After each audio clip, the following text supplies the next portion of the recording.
So here we have an open lead record. Michael Scott has contacted us and has expressed interest in having us set up his Salesforce instance for his office. So we'll go ahead and start working on this lead. I've put the screen flow right at the top. That way all of our salespeople can have all the tools at their disposal right there in front of them.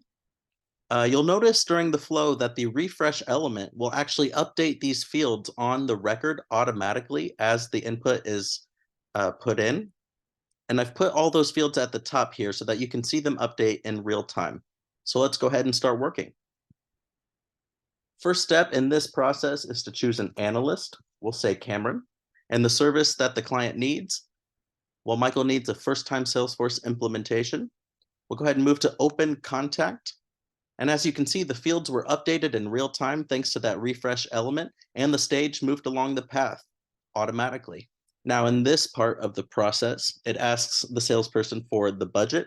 Let's say Michael Scott has $10,000 to spare, and we'll rate it as hot because Michael is very interested in working with us, and we think that this deal is going to close. We'll go ahead and hit Close Lead. The screen flow will now ask if we want to convert it or not to convert it. Let's just say for whatever reason, Michael Scott calls back and says that he can't go through with this anymore. Maybe the funding didn't come through from upper management. Maybe he chose a different company. I don't know. But we're going to hit Do Not Convert.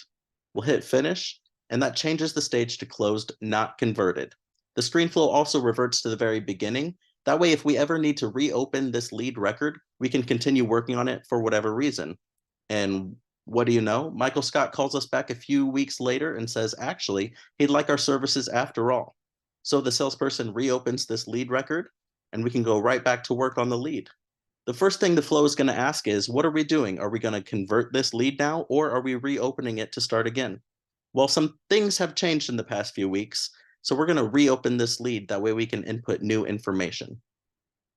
So we'll go back to the very first step here. Let's say Adam is going to be the analyst working on this lead now. And the service they need is still a first-time Salesforce implementation. We'll hit Next. As you can see, the field was updated in real time. Budget, let's say this time Michael comes back to us with even more money, 15,000. So maybe this was a blessing in disguise. We'll rate Michael Scott as warm this time because last time he backed out and I don't know, he just seems kind of wishy-washy here. We'll hit Close Lead. And actually this time, let's say we're going to convert. Michael Scott is 100% committed to using our services. By the way, if you didn't notice, the fields were updated in real time once again. So for this time, we're going to go ahead and convert the lead. We'll hit Finish. And now the stage is set as closed converted. And now we can begin working on that opportunity.